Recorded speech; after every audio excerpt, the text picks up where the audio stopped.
Hello everyone, आप सभी लोगों का स्वागत है टीचिंग परीक्षा के आज की इस वीडियो में, जिसके अंदर में फ्रेंड्स हम लोग बिहार शिक्षक भर्ती टीआरई 4.0 से रिलेटेड एक महत्वपूर्ण सीरीज चला रहे हैं, उसको एक कदम और आगे बढ़ाएंगे। आप लोगों को जो है फ्रेंड्स आवाज से थोड़ा सा लग रहा होगा कि जो है थोड़ा सा अभी तबीयत थोड़ी ठीक नहीं है। थोड़ा मुझे हेडेक भी हो रहा है, इस वजह से हम लोग थोड़ा लेट भी हो गए। बट मुझे पता है फ्रेंड्स कि अब जो है आप लोगों का रिजल्ट आने वाला है। काफी सारे बच्चे नर्वस होंगे, ठीक है। और मैं चाहता हूँ कि वो बच्चे जब वो अपनी नर्वसनेस में रहे ना, तब उनको लगे कि यार दारी सर ने हमें इतना पढ़ा दिया है कि अगर मान लो कि टीआरई 3 में नहीं भी हुआ या कुछ भी कम ज्यादा होता है, कोई अपनी डेट ऑफ बर्थ से रुक जाता है, तो वो अपनी इतनी हिम्मत भी ना हारे कि कुछ नहीं हुआ। उसको इतना रहे कि दानी सर ने हमें इतना पढ़ा दिया है कि हम टीआरई 4 जो है वो निकाल लेंगे। और इसी मैं मोटिवेशन को आप लोगों तक जो है फ्रेंड्स आपके अंदर में जनरेट करना चाहता हूँ। पूरी की पूरी जान लगा देंगे हम लोग आप लोगों के लिए कि आप लोग जो है वो इस चीज को जो है इस अपने अंदर में मोटिवेशन जो है जनरेट कर पाए। जो पहली बार दे रहे हैं वो लोग तो करेंगे ही करेंगे, लेकिन एक बच्चा भी पीछे नहीं छूटना चाहिए। जैसे कि डॉक्टर बी आर अम्बेडकर ने कहा था ना कि अंतिम जो पंक्ति में खड़ा हुआ जो व्यक्ति है, ठीक है, उस तक भी सारी चीजें पहुंचनी चाहिए, उसको भी हर चीज का मौका मिलना चाहिए।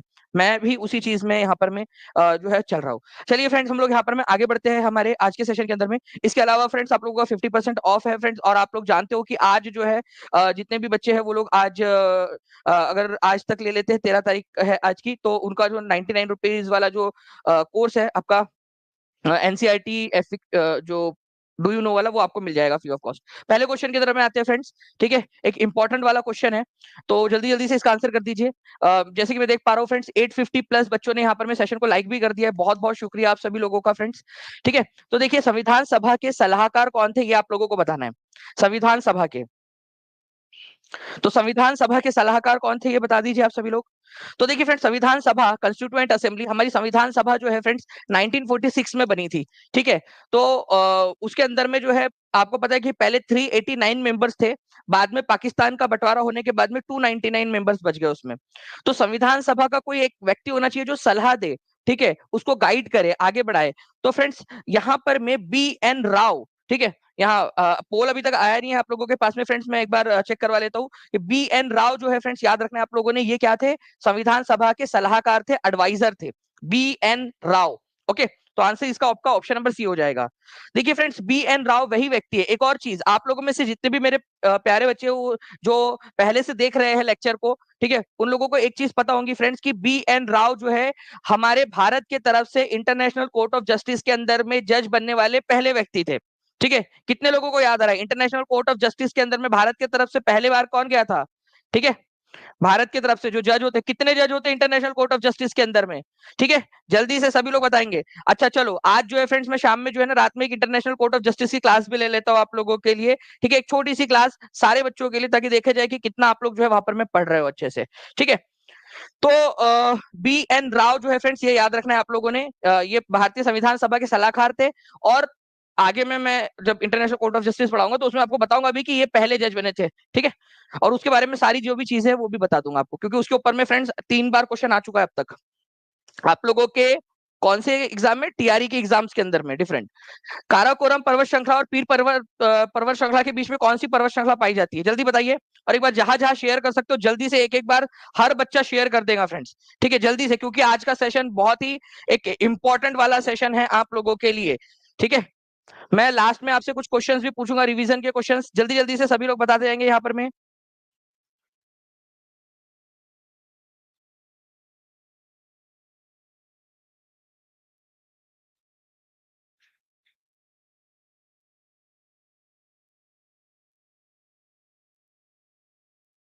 बहुत बढ़िया। तो देखिए फ्रेंड्स, आप लोगों के कंटिन्यूअसली आंसर्स आ रहे हैं यहाँ पर में। तो काराकोरम और पीर पंजल रेंज के बीच में मैं आप लोगों को ना बताता हूँ यहाँ पर में, ध्यान से समझिएगा आप सभी लोग। ओके, पहले मैं आपको दिखा देता हूँ, ये है काराकोरम रेंज। प्लीज ध्यान से देखिएगा, ये है काराकोरम रेंज, हमारे भारत के सबसे ऊपर वाली जो पर्वत श्रृंखला है वो है काराकोरम पर्वत श्रृंखला। ये समझ में आ गया सभी लोगों को, ठीक है। यहाँ पर में है आप लोगों की लद्दाख, यहाँ पर में है झांसकर, और यहाँ पर में जो है आप लोगों की वो है पीर पंजल रेंज। उनके बीच में कितनी पर्वत श्रृंखला आपको दिख रही है, पहले नंबर बताओ मुझे, ठीक है। पहले ये बताओ कि कितनी पर्वत श्रृंखला दिख रही है आप लोगों को, कितनी दिख रही है। 2 पर्वत श्रृंखलाएं इन दोनों के बीच में दिख रही है, काराकोरम और पीर पंजल के बीच में। एक है लद्दाख और एक है झांसकर, ठीक है, काराकोरम, लद्दाख, झांसकर, पीर पंजर, फिर धौलाधर है और फिर शिवालिक है। इसकी एक ट्रिक हमने बनाई थी, कल जाएंगे पीडीएस लेने, क से काराकोरम, ल से लद्दाख, ठीक है, जाएंगे से झांसकर बन जाता है, पीडीएस, ठीक है, पीर पंजल, धौलाधर और शिवालिक। इस तरीके से हमने ट्रिक बनाई थी। अब यहां पर मैं आप लोग आंसर करोगे फ्रेंड्स इस क्वेश्चन का फिर से। चलिए सभी लोग कमेंट में आंसर जल्दी जल्दी से करते जाइए। यहाँ पर मैं कोर्स कैसे ले रहे हैं जानवी सरोज जी, देखिए नीचे में एक नंबर चल रहा है, उसके ऊपर में कॉल या व्हाट्सएप कर दोगे ना आप, तो टीम आपकी बिल्कुल मदद कर देंगी। ठीक है, कॉल या फिर व्हाट्सएप कर दीजिए आप, टीम बिल्कुल मदद कर देंगी आपकी।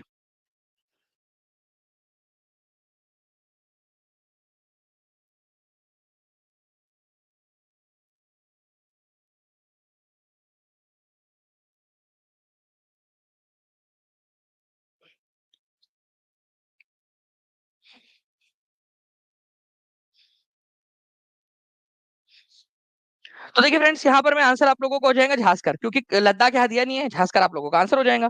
ठीक है, लद्दाख और झांसकर आप लोगों ने देखिए बिना ऑप्शन के कई सारे लोग लद्दाख और झांसकर लिखा दे रहे हैं यहाँ पर में। ओके, 50% डिस्काउंट ऑलरेडी दिया हुआ है। जितने भी लोग हैं, आज शीला जी आज जो है 50% डिस्काउंट का लास्ट डे है।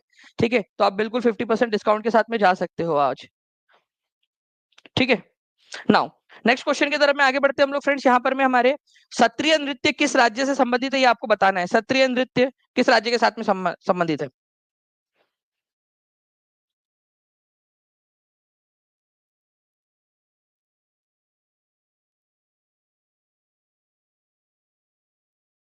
सत्रीय नृत्य बताइए किस राज्य से संबंधित है। तो अगर मैं सत्रीय नृत्य की बात करूं फ्रेंड्स, तो आपको पूरी की पूरी एक लिस्ट दी हुई है मैंने। ठीक है, आपको बताया कि भरतनाट्यम कहाँ से रिलेटेड है, तमिलनाडु से, बहुत ही इंपॉर्टेंट है। ठीक है, कथक उत्तर प्रदेश से, कुचिपुड़ी बहुत ज्यादा बार पूछा जाता है, कुचिपुड़ी आंध्र प्रदेश। ठीक है, कथक कली और मोहिनी अट्टम, ये दोनों के दोनों केरल से रिलेटेड है, मोहिनी अट्टम और कथक कली। और वही बात जब सत्रीय की आती है, सत्रीय डांस, तो ये आपका आसाम से है। ये आप लोगों ने याद करना ही करना है किसी भी कंडीशन में, ये बहुत ज्यादा इंपॉर्टेंट है। और बार बार आपको इसीलिए याद करवा रहा हूँ ताकि आपको जब एग्जाम में आए क्वेश्चन तो आप लोग अच्छे से लगा पाए। ठीक है, आसाम से रिलेटेड है सत्रीय नृत्य। ठीक है, तो ये क्लासिकल जो नृत्य है हमारे भारत के, उनमें से है ये। ठीक है, नाउ फ्रेंड्स अब आप देखिए यहाँ पर मैं प्रीवियस ईयर क्वेश्चन आप लोगों का, और ये आप लोगों का टीचिंग परीक्षा के ऐप के ऊपर में भी उपलब्ध है। जितने भी बच्चे हैं जो टीचिंग परीक्षा के साथ में जुड़ चुके हैं, उन लोगों को फ्रेंड्स ई बुक्स वाले सेक्शन के अंदर में और प्रीवियस ईयर पेपर वाले सेक्शन के अंदर में सारी चीजें मिल चुकी होंगी। तो भारतीय कैबिनेट में पहली महिला कौन थी? तो भारतीय कैबिनेट के अंदर में पहली महिला थी, पहली महिला मंत्री थी राजकुमारी अमृत कौर। अब जो बच्चे वो बताएंगे मुझे कि कौन से वाला मंत्रालय इनको दिया गया था। मंत्रालय का नाम बताएंगे आप सभी लोग जल्दी जल्दी से, कौन सा मंत्रालय इनको दिया गया था। ठीक है, तो ये भी एक इंपॉर्टेंट पॉइंट है, कौन सा मंत्रालय इनको दिया गया था। तो भारतीय कैबिनेट में पहली महिला मंत्री थी राजकुमारी अमृत कौर, और इनको हेल्थ मिनिस्ट्री दी गई थी। देखो क्या बताया था मैंने आपको, ट्रिक ट्रिक ये थी कि अमृत है ये, और अमृत से क्या होता है, आपकी सेहत अच्छी हो जाती है। तो राजकुमारी अमृत को कौर को जो है वो हेल्थ मिनिस्ट्री दी गई थी। इस तरीके से भारतीय कैबिनेट में पहली महिला मंत्री राजकुमारी अमृत कौर थी। बहुत ही फेमस क्वेश्चन है ये आप लोगों का। ठीक है, कौन सा मंत्रालय दिया गया था, ये भी क्वेश्चन आता है आप लोगों को, बता दूं मैं कि ये भी क्वेश्चन आप लोगों से पूछा जा सकता है। ठीक है, चलिए इसके अलावा जो है फ्रेंड्स एक एक्स्ट्रा क्वेश्चन करें हम लोग। आप लोग इतने प्यार से पढ़ रहे हो तो आप लोगों के लिए एक एक्स्ट्रा क्वेश्चन तो बनता है। ठीक है, हमारे भारत की संविधान सभा के अंदर में, ठीक है, कितनी महिला थी? ठीक है, हमारे भारत की संविधान सभा में कितनी महिलाएं थी? तो 15 महिलाएं जो है फ्रेंड्स भारतीय संविधान सभा के अंदर में गई थी चुनकर। ठीक है, उसमें से एक सरोजनी नायडू भी थी, जो बाद में जाकर उत्तर प्रदेश की जो है पहली महिला गवर्नर भी बनी। ठीक है, और पूरे भारत की। ठीक है, मालती चौधरी, राजकुमारी अमृत कौर, ठीक है, रेणुका रॉय, ठीक है, बेगम एजाज रसूल, विजय लक्ष्मी पंडित, जो है जवाहरलाल नेहरू की बहन थी ये। ठीक है, हंसा मेहता, और ये बाद में आपको बता दूं यूनाइटेड नेशन जनरल असेंबली की पहली महिला जो है वो सभापति भी बनी थी, महासचिव। ठीक है, एनी मैसेकर्नी, लीला रॉय। ठीक है, और इसके अलावा आप लोगों से अगर मैं इंपॉर्टेंट वालों में पूछूं, जो वैसे तो सारे ही इंपॉर्टेंट है हमारे लिए, ठीक है, मतलब अपने अपने क्षेत्र में उन्होंने काम किया है, जो एग्जाम में पूछते हैं, सुचिता कृपलानी, ये आप लोगों से पूछा जाता है, ये याद रखना है, जो उत्तर प्रदेश की पहली महिला मुख्यमंत्री भी बनी थी, सुचिता कृपलानी। ठीक है, तो कितनी महिलाएं थी संविधान सभा के अंदर में? 15 महिलाएं थी, ये याद रखेंगे आप लोग। ओके, नाउ फ्रेंड्स यहाँ पर में देखिए आप लोग, बार्टर सिस्टम, वस्तु विनिमय पद्धति की एक सही विशेषता बताइए, वस्तु विनिमय पद्धति की। एग्जाम में आया हुआ क्वेश्चन आप लोगों का।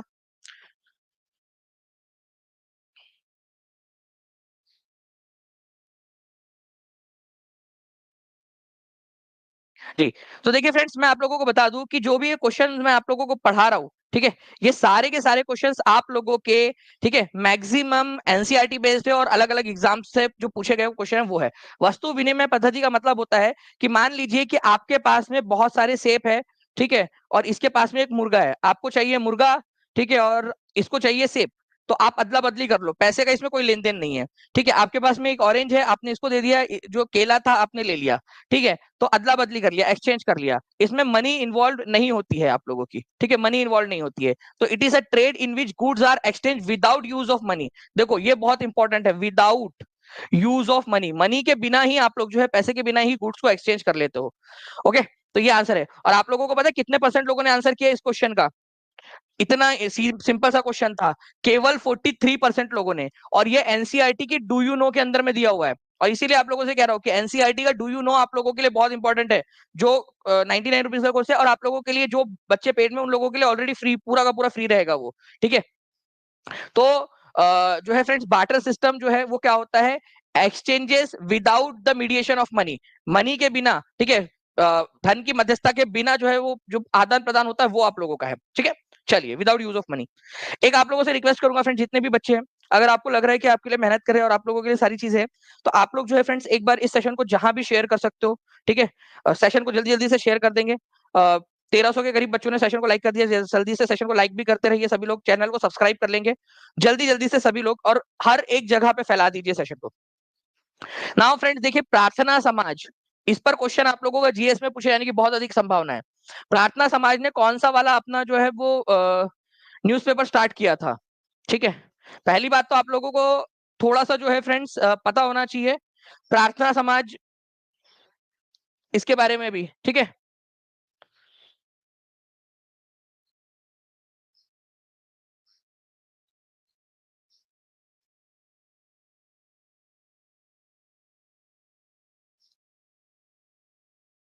जी, तो आत्माराम पांडुरंग और महादेव गोविंद रानाडे, इन्होंने जो है फ्रेंड्स 1867 के अंदर में इसकी स्थापना की थी, ठीक है, बंबई के अंदर में। ये भी याद रखेंगे आप सभी लोग, ठीक है। आत्माराम पांडुरंग और महादेव गोविंद एमजी रानाडे, ये आप लोगों को ऑलरेडी करवा चुका हूं मैं, ठीक है। इन्होंने कौन सा वाला न्यूज़पेपर निकाला था, अगर ये क्वेश्चन आ जाए आप लोगों से प्रार्थना समाज के द्वारा, तो सुबोध पत्रिका नामक जो है फ्रेंड्स इन्होंने मुखपत्र स्थापित किया था, सुबोध पत्रिका, ठीक है। ये यहाँ पर मैं आप लोगों को अलग से मैंने उस क्लास के अंदर में पढ़ाया भी था, और बोला था कि जो भी चीजें छोटी छोटी इधर उधर से रहती है ना, कोने कापते में भी, ठीक है, वो भी आपने पढ़ना है। तो आंसर क्या हो जाएगा फ्रेंड्स यहाँ पर मैं आप लोगों का? सुबोध पत्रिका। तो आगे भाई, सुबोध पत्रिका, ओके, सुबोध पत्रिका। तो प्रार्थना समाज, जिसकी स्थापना 1867 के अंदर में तुम्हारे चचा आत्माराम पांडुरंग और तुम्हारे मामा के लड़के एमजी रानाडे, ठीक है, इन दोनों ने मिलकर की थी। तो आत्माराम पांडुरंग और एमजी रानाडे ने 1867 में कहां पर में इसकी स्थापना की थी? तो बंबई में इसकी स्थापना की थी, ये याद रखेंगे आप लोग। और इसके अलावा इन्होंने क्या किया था? इन्होंने एक पत्रिका भी निकाली थी जिसका नाम था सुबोध पत्रिका। प्रार्थना समाज बहुत ज्यादा इंपॉर्टेंट है फ्रेंड्स, एग्जाम के अंदर में पूछा जाता है। और इसके अलावा मैं आपको बता दूं, आपकी 17th जो आपकी बीपीएससी होंगी ना, उसके अंदर में भी ये क्वेश्चन इंपॉर्टेंट है आप लोगों के लिए, ठीक है। चलिए आगे बढ़ते हैं फ्रेंड्स, आप लोगों के लिए एक और इंपॉर्टेंट क्वेश्चन। ब्लैंक ने विश्व प्रसिद्ध हरमंदिर साहिब का निर्माण कराया, जो अमृतसर में स्वर्ण मंदिर के नाम से जाना जाता है, ठीक है। हरमंदिर साहिब का निर्माण किसने कराया? देखिए, सिखों में 10 गुरु हुए, उनमें से कौन से गुरु थे जिन्होंने फ्रेंड सिखों ये हरमंदिर साहिब का निर्माण कार्य जो है शुरू करवाया था, ठीक है। तो हरमंदिर साहिब, जिसके ऊपर में बाद में राजा रणजीत सिंह, इन्होंने जो है गोल्ड की प्लेटिंग चढ़ा दी थी, ठीक है। पहले ये सोने का नहीं था डायरेक्टली। हरमंदिर साहिब एक जो है फ्रेंड्स एक गुरुद्वारा बना था, उसके ऊपर में राजा रंजीत सिंह ने बाद में जाकर, उसके करीब 100 साल बाद जो है राजा रंजीत सिंह ने उसके ऊपर में सोने की परत चढ़वाई थी। बाद में फिर अंग्रेजों ने उसको गोल्डन टेम्पल बोलना स्टार्ट किया। तो हरमंदिर साहिब, जिसको आप लोग स्वर्ण मंदिर भी कहते हो, ठीक है, तो इसकी शुरुआत किसने की थी? गुरु अर्जन देव जी ने इसकी बनाने की शुरुआत की थी, ये याद रखना है आप सभी लोगों ने, ठीक है, इंपॉर्टेंट है फ्रेंड्स।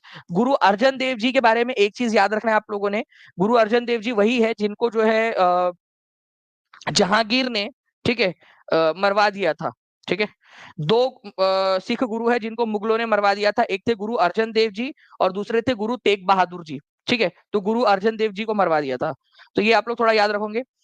ये हरमंदिर साहिब बनाने के लिए 500 बीघा जमीन किसने दान दी थी? चलो अब आप लोग बताओ, जो बच्चा देखता है लेक्चर ना रेगुलर उसको याद हो जाएगा, और आपको पता है कि रिवीजन इज द की, जितना ज्यादा रिवीजन करोगे उतना ज्यादा आप लोगों का फायदा होगा।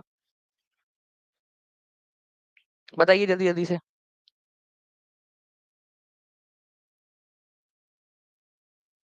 जी, तो अगर हम लोग बात करेंगे फ्रेंड्स कि 500 बीघा जमीन किसने दान दी थी, अकबर ने दी थी। किसको दी थी, तो गुरु रामदास जी को दान में दी थी। ये भी याद रखना है आप सभी लोगों ने, वो दोनों पॉइंट आप लोगों को याद हो गए एक से। ठीक है, चलिए गुड। ये देख सकते हो आप लोग, कितना प्यारा है, कितना सुंदर सा है ना। आप लोग जल्दी जल्दी से सिलेक्शन लीजिए, जल्दी जल्दी से अच्छे से जॉब पर लग जाइए। ठीक है, फिर आप लोगों को सैलरी मिलेंगी, पैसे मिलेंगे, आप लोग आपको अपने परिवार के साथ में आप लोग जा सकते हो घूमने के लिए, और यहाँ भी जाइएगा फिर। कितना प्यारा सा है।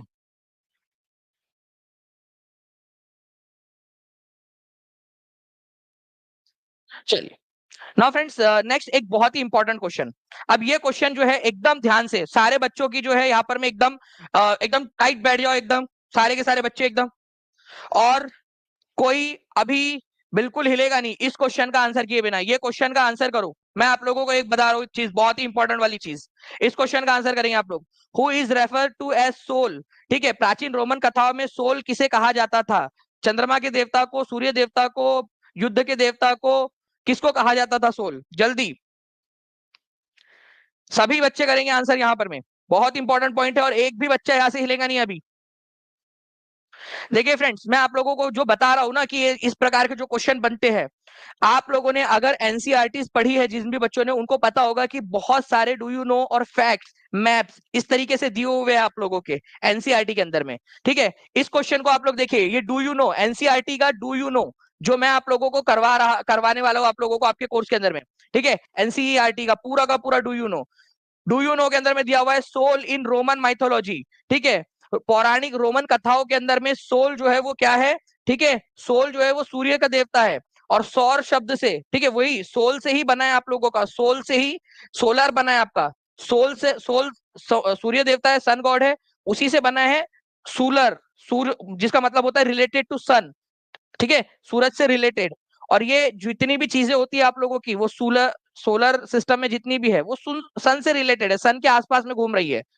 ठीक है, तो ये शब्द की उत्पत्ति कहां से हुई है, सोलर शब्द की, क्योंकि सोल सूर्य का देवता है, तो सोलर सिस्टम। ठीक है, सोल का सिस्टम, ठीक है, सोल मतलब कौन, रोमन देवता, इससे इसकी उत्पत्ति हुई है। तो इस तरीके से जो है फ्रेंड्स, आप लोगों की पूरी डू यू नो, जो जितने भी डू यू नोज है, जितने फैक्ट्स है, साइंस में जो एक्सपेरिमेंट्स है, ठीक है, वो केवल और केवल आप लोगों को 99 रुपीज के अंदर में डू यू नो और इंपॉर्टेंट फैक्ट्स वाली सीरीज के अंदर में जो है फ्रेंड्स, छोटा सा सीरीज है, बहुत ज्यादा बड़ा नहीं रहेगा। ठीक है, लेकिन इसमें करवाए जा रहे हैं, और जो बच्चा आज शाम तक 12 बजे तक जो है कोर्स में एनरोल हो जाएगा, उसको फ्री ऑफ कॉस्ट इसमें, और जो रैंक बूस्टर 600 रुपए वाली सीरीज है उसमें भी फ्री ऑफ कॉस्ट उसको एनरोल करवा दिया जाएगा। ठीक है, तो आप लोगों के पास में अराउंड 10 घंटे का ही समय बचा हुआ है, तो जितने भी बच्चे हैं वो लोग इसको ले सकते हैं। ठीक है, पूरा हिंदी इंग्लिश दोनों में रहेगा ये आपका। नेक्स्ट क्वेश्चन की तरफ मैं आगे बढ़ने से पहले बता दूं फ्रेंड्स कि मल्टीपल आप लोगों को इस तरीके से चीजें करवाई जाने वाली है। ठीक है, नाउ भारत की भूमि का क्षेत्रफल कितना मिलियन वर्ग किलोमीटर है, ये बताएंगे आप सभी लोग। भारत की भूमि का कितना वर्ग किलोमीटर एरिया है, जिसने बता दिया, ठीक है, मतलब वो करने में सक्षम हो चुका है।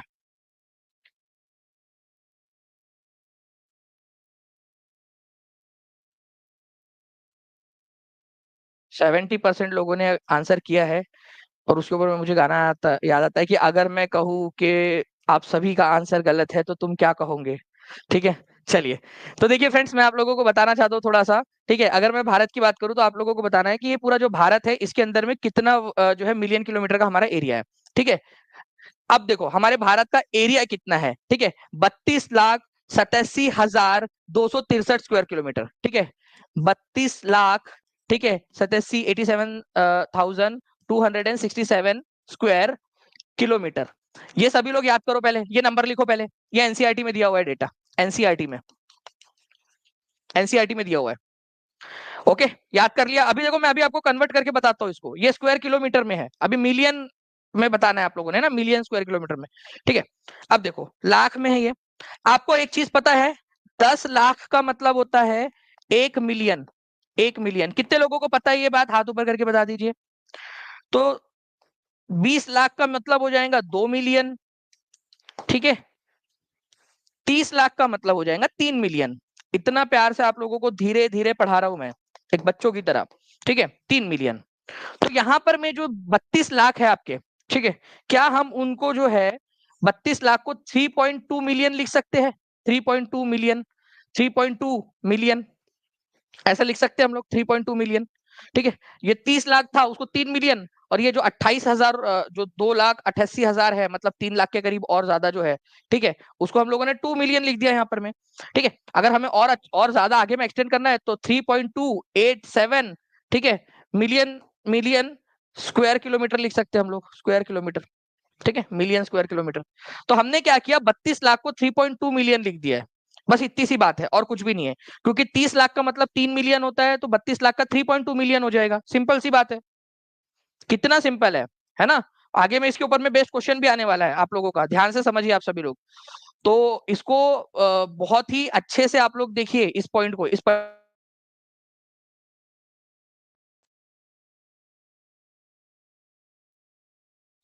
जी। तो आंसर क्या हो जाएगा इस पर्टिकुलर केस के अंदर में, अभी आप लोगों का, अब हर बच्चा आंसर करेगा जल्दी जल्दी से।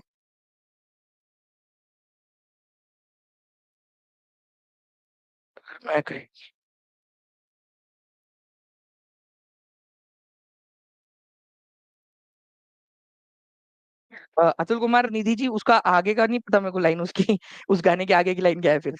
चलिए आ जाइए यहाँ पर में, भारत की भूमि का क्षेत्रफल जो है कितना है, तो 3.2 मिलियन स्क्वायर किलोमीटर है। और जहां हमारे को ऑप्शन में कहीं नहीं दिया है, इसी वजह से हमारा आंसर हो जाएगा, ठीक है, ऑप्शन नंबर ई। ठीक है, इस प्रकार से हमारा आंसर हो गया। ओके, चलिए 2100 से ज्यादा बच्चे देख रहे हैं फ्रेंड्स, 1600 1650 के करीब लाइक्स है। जल्दी जल्दी से सेशन को लाइक भी करते चलेंगे आप सभी लोग। ओके, चलो, ये आपको करा दिया मैंने। Next question, when and where was the home rule league established in Bihar? Bihar के अंदर में होम रूल लीग की स्थापना कब और कहाँ हुई थी, जल्दी बताओ। बिहार में होम रूल लीग की स्थापना कब और कहाँ हुई थी? ये आप लोगों को मैंने कोर्स में करवाया हुआ भी है फ्रेंड्स, होम रूल लीग इन बिहार, ठीक है। तो बिहार के अंदर में देखो, होम रूल लीग की स्थापना वैसे तो हुई थी 1916 के अंदर में, ठीक है, तो 1915 तो आप लोगों का एलिमिनेट हो जाता है, ठीक है, और हुई थी दिसंबर में, तो 16 दिसंबर, ठीक है, 1916 के अंदर में पटना बांकीपुर के अंदर में हुई थी। इसके अध्यक्ष कौन थे बता सकते हो क्या आप लोग? मैं आपको दिखाता हूँ वो स्लाइड जिससे मैंने पढ़ाया था आप लोगों को। तो 16 दिसंबर 1916 को बांकीपुर पटना के अंदर में इसकी स्थापना हुई थी। और इसके अध्यक्ष कौन थे? बिहार होम रूल लीग के, बिहार होम रूल लीग के अध्यक्ष थे मौलाना मजहरुल हक, ठीक है, ये याद रखेंगे आप सभी लोग। और सरफराज हुसैन खान और पूर्णेंदु नारायण सिन्हा इसके उपाध्यक्ष थे, ये दो उपाध्यक्ष थे। इस तरीके से ये इंपॉर्टेंट क्वेश्चन बन जाता है आप लोगों का, ठीक है। तो अध्यक्ष कौन थे ये भी इंपॉर्टेंट है, बिहार होम रूल लीग के। 16 दिसंबर 1916 को बांकीपुर पटना में इसकी स्थापना हुई थी, इंपॉर्टेंट पॉइंट, ठीक है। चलिए, तो मैं आप लोगों को बता दूं फ्रेंड्स, जितने भी बच्चे जो टीचिंग परीक्षा के साथ में जुड़ना चाहते हैं, आज अगर आप जुड़ जाते हो, ठीक है, 12 बजे तक, तो आप लोगों को फ्रेंड्स 600 रुपए का जो स्कोर रैंक बूस्टर सीरीज जो है आप लोगों की, जो 1 सितंबर से लेकर आप लोगों की चलेंगी फ्रेंड्स 20 सितंबर तक, एक्सटेंसिवली आपकी रैंक को बूस्ट करवाने की कोशिश की जाएंगी, ठीक है, आपको पढ़ाकर। और उसके अलावा जो है फ्रेंड्स, आप लोगों का जो बच्चा आज ले लेता है, उसके साथ ही साथ उसको जो है जो एनसीईआरटी की, हमारी एनसीईआरटी डू यू नो की सीरीज जो है 99 रुपीज का कोर्स, वो भी मिल जाएगा, 600 का वो मिल जाएगा। ई बुक्स वाली जो सीरीज है वो सारी की सारी उसके अंदर में ऐड हो जाएंगी, ठीक है। ओके, चलिए, नाउ फ्रेंड्स एक क्वेश्चन आप लोगों के लिए, चलिए बताइए। जो अभी मैंने आपको डू यू नो सीरीज करवाया था ना, डू यू नो क्वेश्चन कराया था, उसी से रिलेटेड है। देखते हैं कितने लोग इसका आंसर लगा पाते हैं।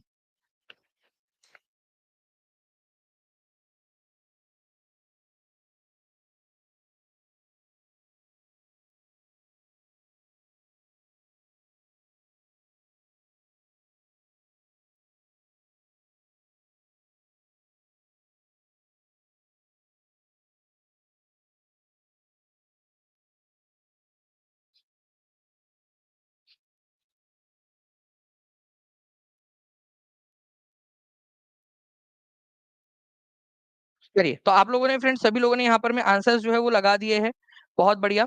और मैं चाह रहा हूँ कि आप लोग जो है इसको इस पर्टिकुलर क्वेश्चंस को जो है फ्रेंड्स, ठीक है, एक बार कमेंट के अंदर में लिख भी दे कि क्या क्यों सही है। देखिए रोमन माइथोलॉजी के अनुसार, पहली बात तो रोमन माइथोलॉजी है, सोल का मतलब होता है, ठीक है, सन गॉड, और उसी से सोलर शब्द बना है, ठीक है। और the family of sun is called solar system, sun की फैमिली को सोलर सिस्टम बोलते हैं। सूर्य के परिवार को सौर मंडल या सोलर सिस्टम कहा जाता है। और सौर शब्द से कई शब्द भी निकलते हैं, ठीक है, जैसे सोलर एनर्जी, सन की एनर्जी, सोलर एनर्जी। तो दोनों के दोनों सही है आपके, तो आंसर हो जाएगा both A and B are true. दोनों के दोनों पॉइंट यहाँ पर में सही है। तो आपने देखिए इतना बड़ा वाला क्वेश्चन भी यहाँ पर कर दिया है उस क्वेश्चन की मदद से, ठीक है। नेक्स्ट क्वेश्चन जो है फ्रेंड्स, विश्व की छत किसको कहा जाता है? बता दीजिए जल्दी से, विश्व की छत किसको कहते हैं? विश्व की छत किसको कहा जाता है? रूफ ऑफ द वर्ल्ड, ठीक है।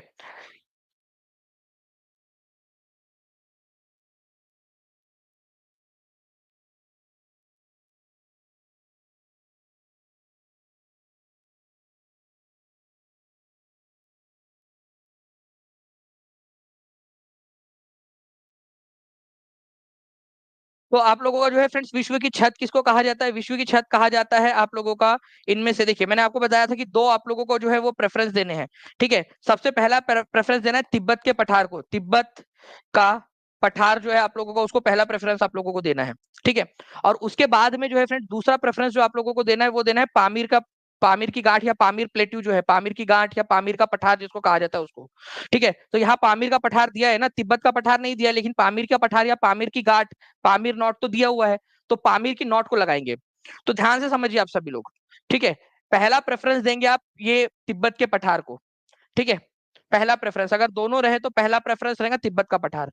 अगर ये ऑप्शन में ना रहे तो आपका आंसर होगा फ्रेंड्स यहाँ पर में पामीर नॉट, ठीक है। पामीर का पठार या पामीर की गांठ दोनों तरीके से लिखकर आता है यहाँ पर में, और ये ऑलरेडी आप लोगों को बताया हुआ मैंने। तो पामीर की गांठ जो है वो इस तरीके से आप लोग यहाँ पर में लिख सकते थे, ठीक है। चलिए, तो पामीर की गांठ यहाँ पर में आप लोगों का आंसर हो जाएगा। ओके, यहाँ पर में देखिए ये है पामीर की गांठ और ये है तिब्बत का पठार। ओके, नाउ फ्रेंड्स यहाँ पर में देखिए पारितंत्र, व्हाट इज इकोसिस्टम?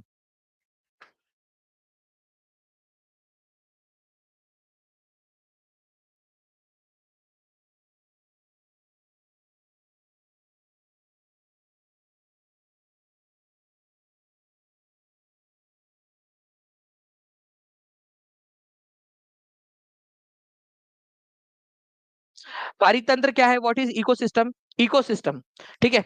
अब देखिए फ्रेंड्स, मैं आप लोगों को यहाँ पर मैं बता दूं कि ये भी एनसीईआरटी का जो आप लोगों का डू यू नो सीरीज है आप लोगों की, उसके अंदर में कवर होगा। उसका एक एग्जांपल आपको बताता हूँ, शब्दावली करके एक आप लोगों को दिया है, ग्लोसरी, ठीक है। तो ग्लोसरी के अंदर में दिया हुआ है कि पारितंत्र या इकोसिस्टम क्या होता है।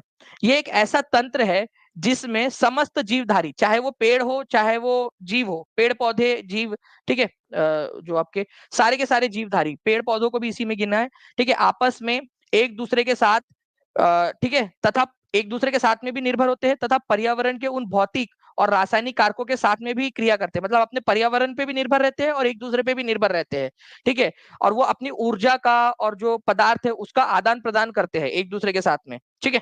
वो एक इकोसिस्टम बन जाता है, सब एक दूसरे के ऊपर में डिपेंडेंट है। तो इकोसिस्टम, पारितंत्र क्या होता है, ये क्वेश्चन आप लोगों का बन सकता है, ठीक है। तो बताइए जल्दी से इसमें से आंसर क्या होगा?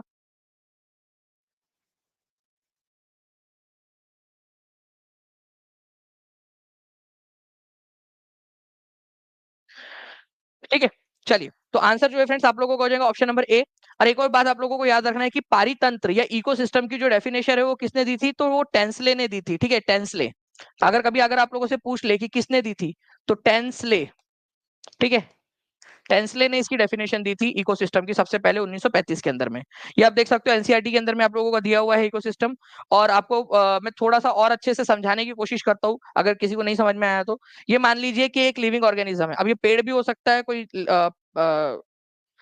बैक्टीरिया भी हो सकता है, कोई छोटा सी मछली वगैरह भी हो सकती है, कुछ भी हो सकता है, लिविंग ऑर्गेनिज्म कोई भी, ठीक है। वो दूसरे लिविंग ऑर्गेनिज्म के साथ में डिपेंडेंट है, एक दूसरे के ऊपर में डिपेंडेंट है ये दोनों। ये इस पे डिपेंड है, ये इस पे डिपेंड है, ठीक है। ये इनका पूरा इन्वायरमेंट, इनका परिवेश जो है पूरा इन्वायरमेंट उनका, ठीक है, ये उनका इन्वायरमेंट। तो ये भी अपनी इन्वायरमेंट के ऊपर में डिपेंडेंट है और ये भी अपनी इन्वायरमेंट डिपेंडेंट है। तो मतलब सारी चीजें एक दूसरे के ऊपर में डिपेंडेंट होती है, चाहे प्लांट्स हो, चाहे एनिमल्स हो, चाहे ह्यूमन बींग्स हो, ठीक है, एक दूसरे के ऊपर में डिपेंडेंट होते हैं। अगर एक छोटा सा कहीं पे एक छोटा सा अपन एरिया ले लिए, चाहे एक तालाब ले लेते हैं हम लोग, नेचुरल इकोसिस्टम हो गया वो आपका एक, उस तालाब के अंदर में सारी मछलियां, ठीक है, पानी उनका जो पर्यावरण हो जाता है, वहां के जो छोटे छोटे से पेड़ पौधे हैं, वहां के बैक्टीरियाज है, वो सब एक दूसरे के ऊपर में निर्भर होते हैं किसी ना किसी तरीके से। इसको इकोसिस्टम परितंत्र कहा जाता है, ठीक है। तो NCERT do you know fact series आप लोग जो है फ्रेंड जुड़ सकते हो उसके साथ में। नेक्स्ट जो है फ्रेंड्स आप लोगों का क्वेश्चन, निम्नलिखित में से कौन सा देश अमेजन नदी बेसिन का हिस्सा है? कौन सा देश अमेजन नदी बेसिन का हिस्सा है, बताइए जल्दी से।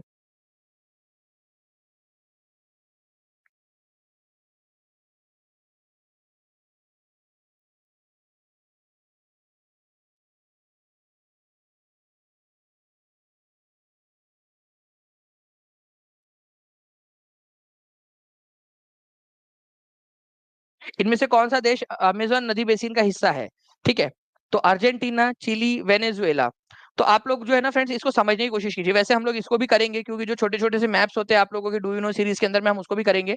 एक मैप है आप लोगों का, आप लोग देखिए, ये इस डू यू नो सीरीज के अंदर में से मैंने लिया है आप लोगों का, ठीक है। इस मैप को आप लोग देखिए, यहाँ पर मैं आप लोगों को दिख रहा है फ्रेंड्स वेनेजुएला, जो जो मैप में दिया हुआ है ना वो हम लोग यहाँ बना लेते हैं। देखिए ये वेनेजुएला है आप लोगों का, ठीक है। ये है आपका चिली, मैप में दिया, वो ऑप्शन में दिया हुआ है। ये अर्जेंटीना है, ठीक है। और ये जो हरे कलर में आप लोग देख पा रहे हो वो है आप लोगों का अमेजोन रिवर बेसिन। आप बताइए कि क्या चिली जो है वो अमेजोन रिवर बेसिन के अंदर में आता है, अमेजन नदी घाटी के अंदर में, जहां से अमेजन नदी और उसकी सहायक नदियां बहती है? नहीं। क्या अर्जेंटीना में से कोई उसकी सहायक नदी या अमेजन नदी बह रही है? नहीं, ठीक है। तो यहाँ पर में ये ऑप्शन तो आप लोगों के एलिमिनेट ही हो गए, अर्जेंटीना एलिमिनेट हो गया और चिली एलिमिनेट हो गया। अब वेनेजुएला की बात कर लेते हैं।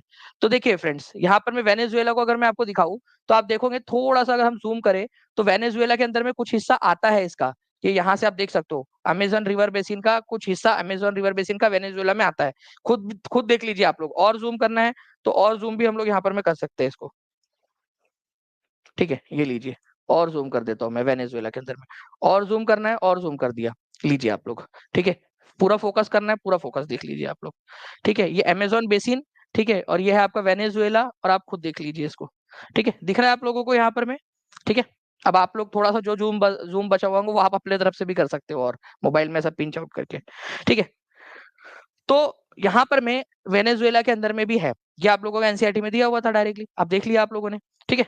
तो वेनेजुएला आंसर हो जाएगा। निम्नलिखित में से कौन सा एक हिस्सा है बोला है? अगर नहीं है बोला होता तो more than one of the above हो जाता, क्योंकि अर्जेंटीना और चिली नहीं है। अभी यहाँ पर मैं हिस्सा है बोला है, इसीलिए आंसर इसका वेनेजुएला हो जाएगा, ठीक है। और ये आप लोगों का 8th स्टैंडर्ड की जो ज्योग्राफी की बुक है उसमें से क्वेश्चन पूछा गया था आप लोगों का, ठीक है। 1 to 5 के अंदर में पूछा गया था 2023 के मेल में, टीआरई 1 के अंदर में, एक्चुअल एग्जाम का क्वेश्चन है ये। जल्दी जल्दी से लाइक एंड शेयर करते रहेंगे फ्रेंड्स आप लोग, ताकि ऐसे ही आप लोगों के लिए और भी बहुत सारे सेशंस, ठीक है, लेकर आए जा सके। नाउ फ्रेंड्स देखिए, बिहार टीआरई 2.0 का क्वेश्चन आपको बताना है कि यहाँ पर कौन सी जगह है जहां पर में मिल्पा कहा जाता है, ठीक है। ठीक है, किस देश में झूम की खेती को मिल्पा कहा जाता है?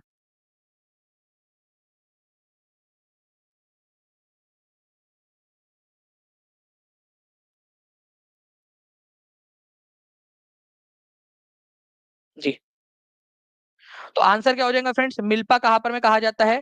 तो ये कहा जाता है मैक्सिको के अंदर में, ठीक है। मैक्सिको, मैक्सिको और मध्य अमेरिका के अंदर में, ठीक है। तो मिल्पा बहुत ही फेमस है, ठीक है, मैक्सिको और मध्य अमेरिका।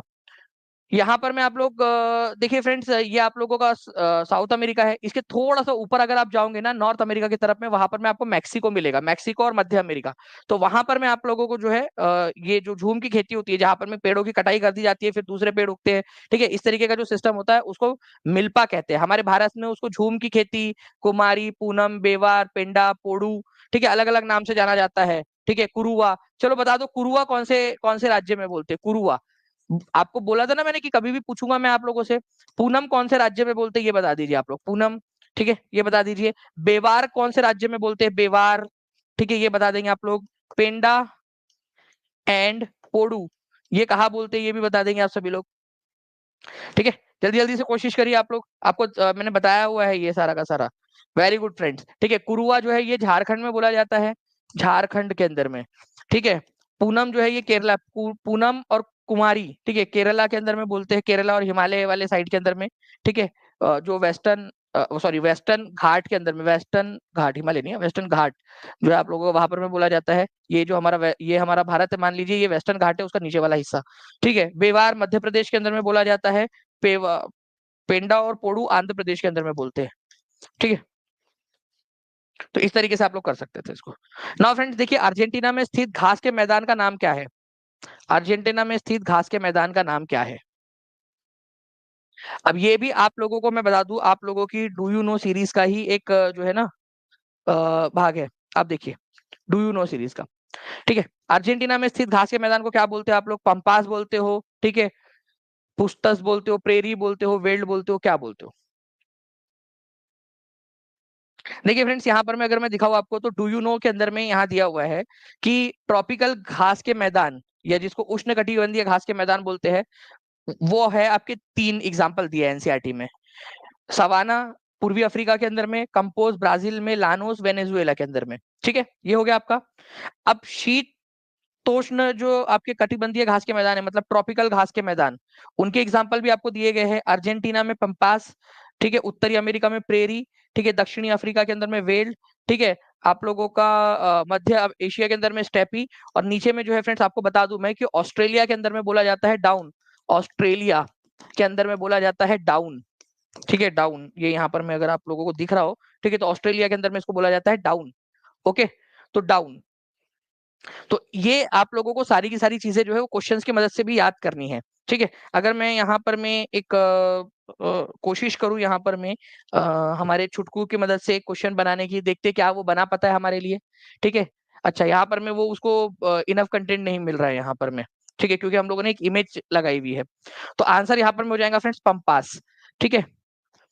प्रेरी जो है वो कहाँ बोला जाता है? नॉर्थ अमेरिका में, नॉर्थ अमेरिका के अंदर में, नॉर्थ अमेरिका के अंदर में।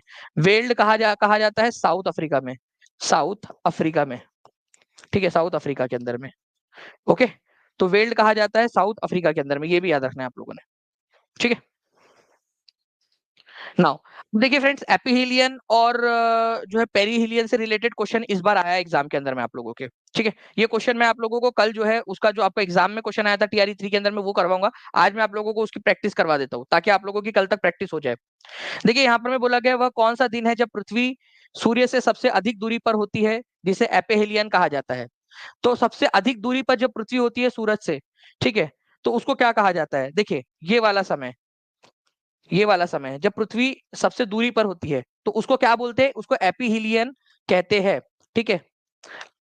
क्या कहते हैं इसको? एपिहीलियन। और एपिहीलियन का मतलब होता है आप लोगों का अपसौर, ठीक है, अपसौर। तो आप लोगों को बताना है कि ये जो पेरीहिलियन है आप लोगों का, ठीक है, एपिहीलियन है, जिसको आप लोग अपसौर कहते हैं, सबसे अधिकतम दूरी होती है, तो ये कौन से तारीख को आती है? तो ये आती है दूरी आप लोगों का 4 जुलाई को, 4 जुलाई। तो 2 क्वेश्चन इसमें बन गए। जब सूरज और पृथ्वी के बीच में दूरी सबसे ज्यादा होती है उसको क्या बोलते हैं? एपिहीलियन। और जब पृथ्वी और सूर्य के बीच में सबसे कम दूरी होती है उसको क्या कहते हैं? उसको कहते हैं पेरीहीलियन, उपसौर, ठीक है। तो यहाँ पर मैं आप लोग देखिए फ्रेंड्स, ठीक है, जुलाई के महीने में आता है आपका एपिहीलियन, सबसे अधिक दूरी एपिहीलियन। और पेरीहीलियन, पेरीहीलियन को कहा जाता है आप लोगों का हिंदी के अंदर में इसको कहा जाता है फ्रेंड्स उपसौर, उपसौर। इसको कहा जाता है अपसौर, अपसौर, ठीक है, अपसौर, ठीक है। ये चीज है आप लोगों की। ओके, तो आप लोगों का 4 जुलाई को जो है फ्रेंड्स एपिहीलियन होता है। और 3 जनवरी, ठीक है, 3 जनवरी को होता है आप लोगों का पेरीहीलियन। 3 जनवरी को, मतलब कि पृथ्वी और सूर्य जो है सबसे नजदीक होते हैं पेरीहीलियन के समय में, ठीक है। तो ये आप लोगों ने थोड़ा सा याद रखना है, क्योंकि इसके ऊपर में बेस्ट क्वेश्चन पूछते भी है। ये क्वेश्चन आपको समझ में आ गया? एपिहीलियन वाला इस पर बेस्ट क्वेश्चन आया था, ठीक है। चलो, thank you very much friend, 2000 plus likes के लिए आप लोगों के। एपिहीलियन 4 जुलाई को होता है।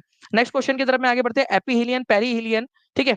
तो एपिहीलियन का मतलब एक बार रिवाइज कर लेते हैं हम लोग। एपिहीलियन का मतलब जब पृथ्वी की कक्षा जब पृथ्वी की कक्षा में घूमते हुए पृथ्वी सूर्य के सबसे दूर चली जाती है 4 जुलाई को, उसको एपिहीलियन वाला समय कहते हैं, ठीक है। और 3 और 4 जुलाई को, थर्ड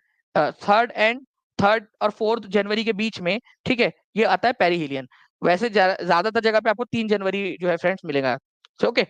तो निम्न में से किस दिन पृथ्वी और सूर्य के बीच की दूरी सबसे कम होती है। अब देखिए ये क्वेश्चन में ही देख लीजिए आप लोग, ठीक है, जो मैंने अभी आप लोगों को जस्ट अभी जो 30 सेकंड पहले बोला है, ठीक है। तो 3 जनवरी, कई बार जब वो जो पिछला वाला अगर मान लीजिए कि वो लीप ईयर रहा, ठीक है, पिछला वाला, तो वो 4 जनवरी हो जाता है, अदरवाइज जनरली वो 3 जनवरी होता है, ठीक है। चलिए, तो 3 जनवरी जो है फ्रेंड्स आप लोगों ने याद रखना है, आपका सबसे कम दूरी होती है उस दिन। इसको क्या कहा जाता है? इसको कहा जाता है उपसौर, ठीक है। इस कंडीशन को कहा जाता है उपसौर, उपसौर, ठीक है। एपीहीलियन, ठीक है, सबसे दूर वाली, और पेरीहीलियन सबसे कम वाली। तो इसको क्या कहा जाएगा आप लोगों का फ्रेंड्स? ठीक है, इसको कहा जाएगा पेरीहीलियन, ठीक है, पेरीहीलियन, पेरीहीलियन इसको कहा जाएगा इस कंडीशन को। ओके, चलो आगे बढ़ने से पहले मैं आप लोगों को दिखा देना चाहता हूँ, यहाँ पर मैं आप लोग देखिए, ये हो गया आप लोगों का सबसे कम वाला, तो ये पेरीहीलियन हो गया, ये हो गया एपीहीलियन, ठीक है। ये आएगा 3 जनवरी को आप लोगों का सबसे कम दूरी वाला, सबसे अधिक दूरी वाला आएगा 4 जुलाई को, ठीक है। चलो, ये तो हो गई सूरज वाली बात, ठीक है, सूरज की बातें हो गई आप लोगों की। मैं आपको लिख के भी दिखा देता हूँ सारा का सारा, ठीक है। जब पृथ्वी सूर्य के अत्यधिक पास होती है तो उसको उपसौर या पेरीहीलियन कहते हैं, ठीक है। 3 जनवरी को होता है, और एपीहीलियन जो है आप लोगों को 4 जुलाई को होता है, जब सब सूरज और पृथ्वी की दूरी सबसे अधिक होती है। ये बात आप लोगों की हो गई फ्रेंड्स, इसकी आप लोग आंसर कर देंगे यहाँ पर, मैं पृथ्वी और सूर्य के बीच की दूरी की। फिर मैं आपको चंद्रमा की तरफ में लेके चलता हूँ, ठीक है। ऐसा ही चंद्रमा का भी होता है आप लोगों का, ठीक है।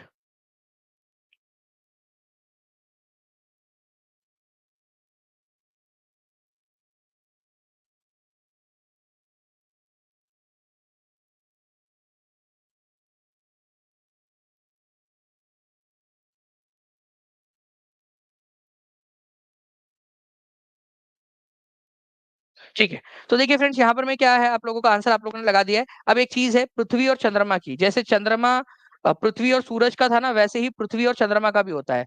मान लीजिए पृथ्वी और चंद्रमा जब सबसे करीब होते हैं तो उसको क्या कहा जाता है, और जब पृथ्वी और चंद्रमा सबसे दूर होते हैं उसको क्या कहा जाता है? तो यहाँ दूर वाला पूछा है आप लोगों से, बताइए आंसर क्या होगा? सबसे दूर होते तब क्या कहा जाता है? जल्दी जल्दी से आंसर कर दीजिए फ्रेंड्स, फिर आप लोगों की इसके बाद में साइंस की क्लास भी है।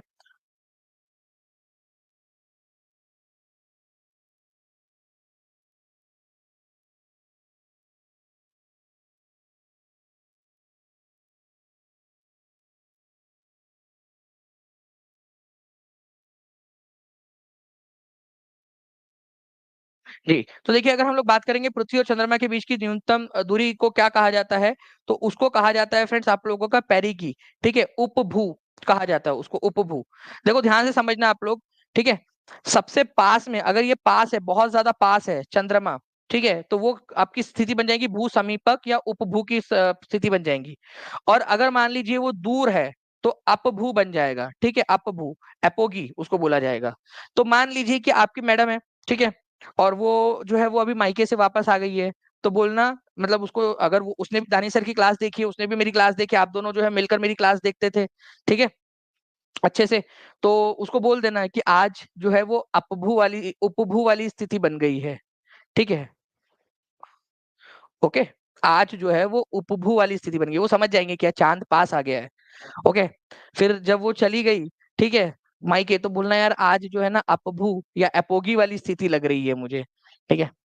तो वो समझ जाएंगे, यार मुझे चांद बोला, देखो दूर चले गया चांद, चांद और पृथ्वी के बीच की दूरी बढ़ गई, ठीक है। या अगर आपको बोलना है तो चले जा यहाँ से, मायके चले जा, थोड़े दिन के लिए शांति मिलेंगी, ठीक है। तो आप बोल सकते हो कि यार एपोगी नहीं आया यार बहुत दिन से यार, पता नहीं क्यों, ठीक है। एपोगी आ जाता तो थोड़ा सा मतलब रिवीजन भी हो जाती, ठीक है। चलिए, तो पेरिगी और एपोगी, ठीक है। उपभू मतलब पास में, अपभू मतलब दूर, ओके। तो इस क्वेश्चन का आंसर क्या हो जाएगा आपका? पेरिगी मतलब हो जाएगा पास में, ठीक है, और एपोगी मतलब, ठीक है, दूर, अपभू। ये इस तरीके से आप लोगों को याद रखना होता है, एग्जाम के अंदर में पूछते हैं। और मैं आप लोगों को डायरेक्टली बता दूं, हाथ कंगन को आरसी क्या, पढ़े लिखे को फारसी क्या, और टीचिंग परीक्षा की टीम को जो है वो समय क्या, ठीक है। चलिए बताइए आप लोग, यहाँ पर मैं क्वेश्चन आपको कराता हूँ, उसके बाद में एक क्वेश्चन और दिखाता हूँ आपको। 22 दिसंबर 1999 को पूर्णिमा के चंद्रमा के सामान्य से अधिक चमकदार है। देखो आपकी मैडम का एग्जाम्पल ले लेते हैं आपके लिए, ठीक है। अब वो पास होंगी तो ज्यादा चमकदार दिखेंगी, मतलब मेकअप के साथ या जो भी जैसा भी है, ठीक है, या दूर होंगी तो ज्यादा, ठीक है। आप बताइए यहाँ पर मैं, पास होंगी तो ज्यादा दिखेंगी या दूर? हाँ, अंकिता यादव बोल रहे हैं, ऐसे बोलो कि अपबू हो जा मेरी नजरों से। हाँ ठीक है। और देखो मतलब अगर वो नाराज हो गई तो आप बोल भी सकते हो, देखो चांद भी तो बोला तुझे कि चांद ही तो होता है अपबू। चलिए, तो यहाँ पर में देखिए आप लोग फ्रेंड्स, चमकदार है। तो चमकदार वाली स्थिति कब बनेगी आप लोगों की? जब एपोगी होगा या पेरिगी होगा। ठीक है। तो उपभू जब होगा ना, पेरिगी जब होगा, मतलब चांद हमारी पृथ्वी के पास होगा, तब जाकर ज्यादा चमकदार दिखेगा वो। तो सिंपल सी बात है। ठीक है। चमकदार, ज्यादा चमकदार कब दिखेगा? वो अधिक चमकदार दिख रहा है सामान्य से। तो अपभू उपभू की जो स्थिति है उसके अंदर में, पेरिगी की स्थिति के अंदर में वो ज्यादा चमकदार दिखेगा आपका। ये याद रखना है आप लोगों ने, है ना? पास में है तो ज्यादा चमकदार दिख रहा है, दूर रहेगा तो दिखेगा ही नहीं ना, ऐसा वाला। नाउ नेक्स्ट क्वेश्चन देखिए फ्रेंड्स, बीपीएससी टीआरई 3.0 री एग्जाम के अंदर में आपका 20/7/2024 को पूछा गया प्रश्न। ठीक है। बताइए, the distance between earth and sun is greater during. इसीलिए बोल रहा हूँ कि टीचिंग परीक्षा के साथ में जुड़कर आप लोग आपके भविष्य को सुरक्षित कर सकते हो। ठीक है। और एक सही डिसीजन आप लोगों के सफलता को सुनिश्चित कर सकता है, टीचिंग परीक्षा के साथ में जुड़कर।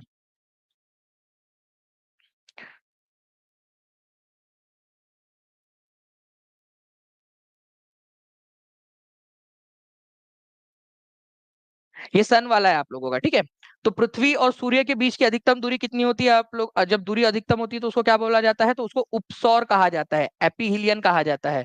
और ये कंडीशन कब बनती है आप लोगों की? 4 ठीक है, 4 जुलाई को बनती है ये स्थिति, अधिकतम दूरी वाली। ठीक है। ये भी याद रखेंगे आप सभी लोग। पेरीहिलियन किसको कहते हैं हम लोग? पेरीहिलियन कहते हैं जब पास हो जाते हैं। ओके। तो ये सबसे ग्रेटर दूरी वाला बोला है आप लोगों से, ये देख रहे हो आप लोग, सबसे जो है यहाँ पर में जो है अधिक दूरी। तो अधिक दूरी जब होंगी यहाँ पर में, तो इसको आप लोग कहोगे आपका एपीहिलियन, जो 4 जुलाई को आता है, एपीहिलियन, ग्रेटर दूरी को। तो इस तरीके से टीचिंग परीक्षा के साथ में आप लोगों की सफलता जो है वो सुनिश्चित है फ्रेंड्स। ठीक है। तो सेशन को लाइक जरूर करते रहिए आप लोग जल्दी जल्दी से। ठीक है। हम लोग आगे बढ़ते हैं कुछ क्वेश्चंस की तरफ में, रिवीजन वाले क्वेश्चन की तरफ में। जल्दी से बताइए, लद्दाख रेंज जो है कौन से दो पर्वत श्रृंखलाओं के बीच में आपको मिलेंगी? जल्दी बताओ।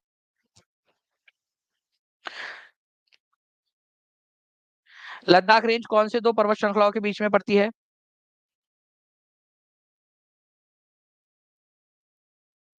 ठीक है। तो लद्दाख रेंज जो है फ्रेंड्स आप लोगों की पड़ती है आप लोगों की जो अ, झांसकर रेंज है, झांसकर माउंटेन रेंज है आप लोगों की, और ग्रेटर हिमालय। ठीक है। उसके बीच में, मिडल हिमालय के बीच में, शिवालिक के बीच में, किसके बीच में पड़ती है? तो मैप के साथ में हम लोग यहाँ पर में देखने की कोशिश करते हैं फ्रेंड्स। देखिए, यहाँ पर में हो जाती है आप लोगों की झांसकर रेंज, और यहाँ पर में है काराकोरम। तो काराकोरम तो किसी भी ऑप्शन में नहीं दिया है आप लोगों का, एक भी ऑप्शन ऐसा नहीं है जिसमें काराकोरम दिया हो।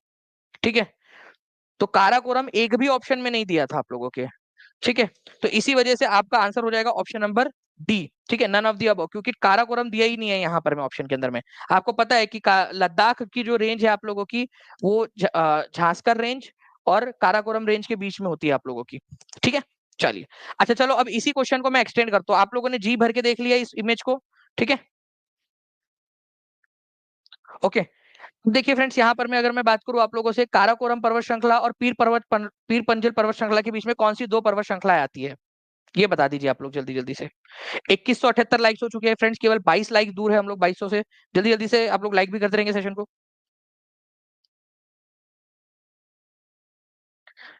फिर आप लोगों को एक एक्टिविटी दूंगा मैं इस क्वेश्चन के बाद में। ठीक है। तो काराकोरम पर्वत श्रृंखला और पीर पंजल पर्वत श्रृंखला के बीच में कौन सी दो पर्वत श्रृंखलाएं हैं? ठीक है। तो एक तो है आप लोगों की झांसकर रेंज, और एक है लद्दाख रेंज। ठीक है। देखिए, ये आप लोगों की, ये हो गई पीर पंजल रेंज। ठीक है। ये पीर पंजल रेंज हो गई, ये हो गई काराकोरम।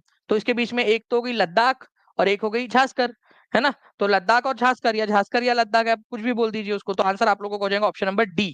इस प्रकार से आप लोग इसको कर सकते थे। ठीक है। चलिए, अब मैं एक एक्टिविटी दूं आप लोगों को। ठीक है। चलिए, एक्टिविटी डू यू नो वाला। ओके क्या आप जानते हैं उसमें से जो आपकी सीरीज भी आपको पता है कि आज लास्ट डे, आप लोग जितने भी बच्चे हैं जो जुड़ना चाहते हैं 50% ऑफ भी है आप लोगों के लिए। ठीक है, यहाँ पर मैं जो भी टीचिंग परीक्षा के कोर्स आप जो भी लेना चाहते हो फ्लैट 50% ऑफ के साथ में आप लोगों को मिल जाएगा। ठीक है, आप टीचिंग परीक्षा के नंबर पे कॉल कर लीजिए या फिर नीचे में एक लिंक ट्री की लिंक दी गई है टू बाय टीचिंग परीक्षा कोर्स, उसके ऊपर में क्लिक करोगे ना तो भी आपको बहुत आसानी से आप लोगों को मिल जाएगा। ठीक है, या फिर नंबर पे कॉल कर दीजिए या डायरेक्ट टीचिंग परीक्षा के ऐप पर चले जाइए, बहुत सिंपल प्रोसेस है। ठीक है, तो ये है फ्रेंड्स आपका। आपको क्या करना है, इस पॉइंट के ऊपर में क्वेश्चन बनाना है हर किसी ने अभी। ठीक है, इस सेशन के नीचे में, ठीक है, कमेंट के अंदर में एक क्वेश्चन बनाना है आपने। ये जानकारी पढ़िए। ठीक है, और इसके ऊपर में आप लोग बनाओगे एक क्वेश्चन, कोई भी एक क्वेश्चन बनाओ। ठीक है, और बाकी बच्चे उसका आंसर करेंगे। और एक दूसरे के कमेंट्स को लाइक भी करते रहा करो ताकि उनको भी मोटिवेशन फील हो और आपको आपके क्वेश्चन का भी आंसर कोई और करेगा। तो आप लोग क्या करिए, यहाँ पर मैं इसके ऊपर में क्वेश्चन बनाइए। ठीक है, और ये एक्टिविटी हम लोग किया करेंगे ताकि आप लोगों को और ज्यादा अच्छे से बन जाए। ठीक है, इसके अलावा जो हमने पढ़ा है, जो भी हमने पढ़ा है उसके ऊपर में बेस्ड क्वेश्चन भी आप लोग अपने साथियों से नीचे में पूछ सकते हो ताकि आपकी भी रिवीजन होती रहे।